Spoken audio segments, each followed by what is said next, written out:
Hello, friends, and welcome to another episode of the This Is Gonna Hurt podcast with Jay Gordon Duncan. And if you're wondering why the J, the answer is I'm not a bagpipe player. And if that joke doesn't make any sense, I encourage you to check out episode 0, where I explained that joke. And back then, the purpose of the podcast was faith, family, fitness, and finances. But if you've been with us over the last few weeks, we have moved towards just making a better you, focusing on personal growth. I also still cover issues of marketing, business, and finances, but that's on my Wednesday podcast, the Capitalize Your Best podcast. And so This Is Going to Hurt comes out on Mondays, and Capitalize Your Best comes out on Wednesdays. Guys, thank you for joining us. Thanks for hanging in there with the new format of the show. It's great to see you. As you can imagine, it's Saturday morning here in the basement office. Few things have changed, a little messier on my part. I now have a Peloton back here instead of the old YMCA exercise bike. I have not updated that subscription or anything like that, but looking forward to adventures to come on that. But friends, thank you so much. I was out for a run on Friday, and I was listening to two podcasts. The first is My First Million, which is just one of my top 5 podcasts. I listen to every episode that comes out, and they were going through like easy side hustles that you could create and implement. Really great practical show, very entertaining as well. And then I was listening to the Alex Hermosi show. And so Alex Hermosi is just fantastic. He's brilliant. He's brilliant beyond his age. And just at the end of his podcast, he said this. He said, not wanting something is as good as having it. I mean, literally, this might be in the last 60 seconds of the show. Not wanting something is as good as not having it.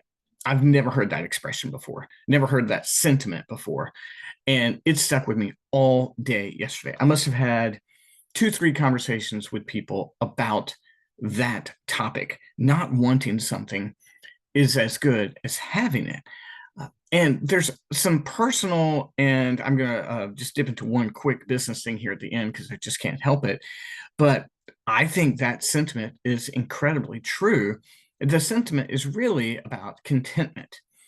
And if you're happy and joyful, and people try to convince you that you've got to do or have this thing, if you don't want to do or have it, there's no need to give in to the pressure because you're just as happy.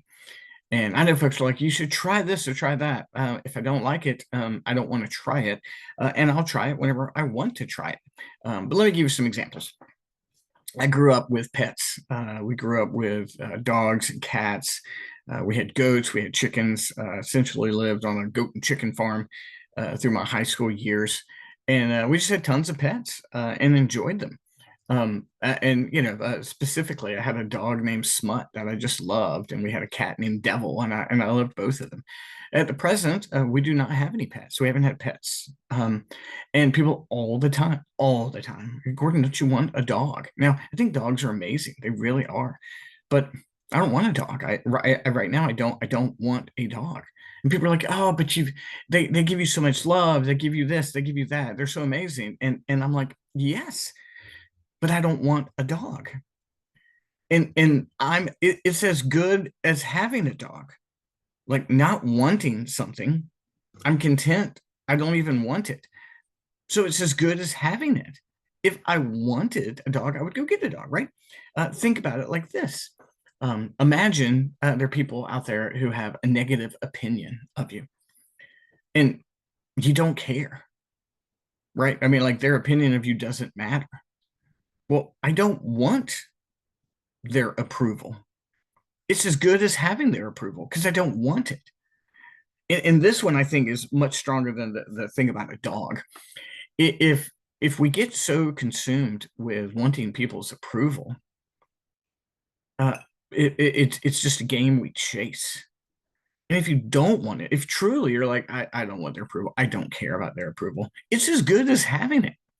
If you wanted it and you got it, great. If you don't want it, you don't have it, doesn't matter. It's great. I think this is a dynamic outworking of contentment.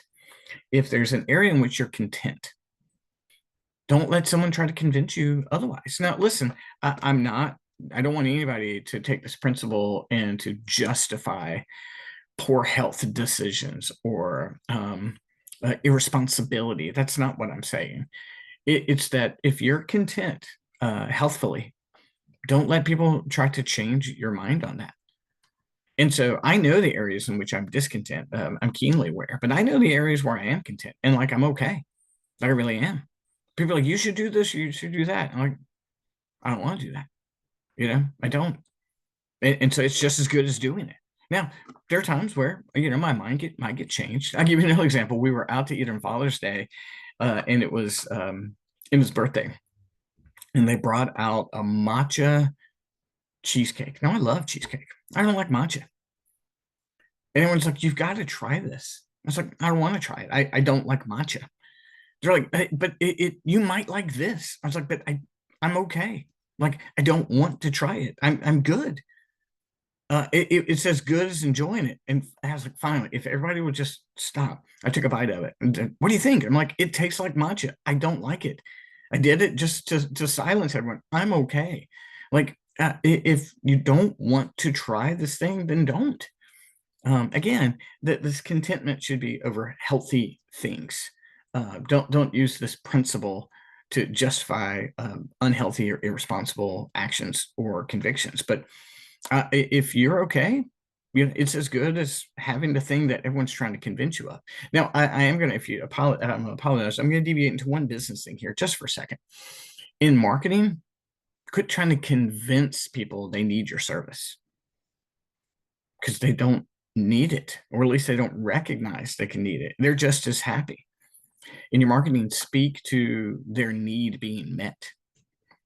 Do that, you got a better chance of getting some clients. So, friends, it's one of those times where another podcast, and I think Alex Ramos's podcast is called The Game. Check it out. It's all things business and sales and marketing.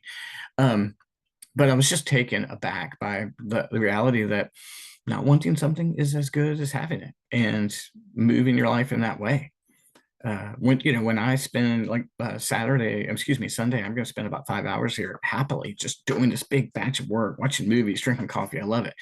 And people are like, don't you want to not do that? Like, don't you just want your lazy Sundays? You're like, you know what? I want to do this. I love doing it. I'm happy. I don't want to change that right now. I'm happy. And people are like, well, don't you want to do this or that? I'm like, I got great time with my family. We did some fun things this weekend. What I want to do now is I want to get this work done. I don't want to do nothing. I'm happy with what I'm doing. And people try to convince you differently. You're like, no, this is what it looks like right now. I'm happy doing it. So enough examples, my friends. Take it away. Not wanting something is just as good as having it. Think about it. Reach back out to me. Let me know what you think on that principle. And I appreciate you tuning in. Tune in, of course, on Wednesday. Where we have to capitalize your best podcast. I'll probably be dressed up for that and look forward to sharing some business principles then. Also, a couple of things. If you ever want to set an appointment with me, just reach out or go to capitalizeyourbest.com.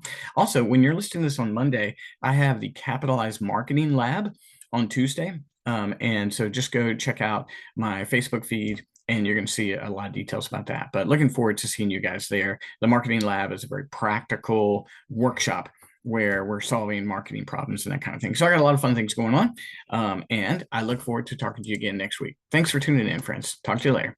Bye-bye.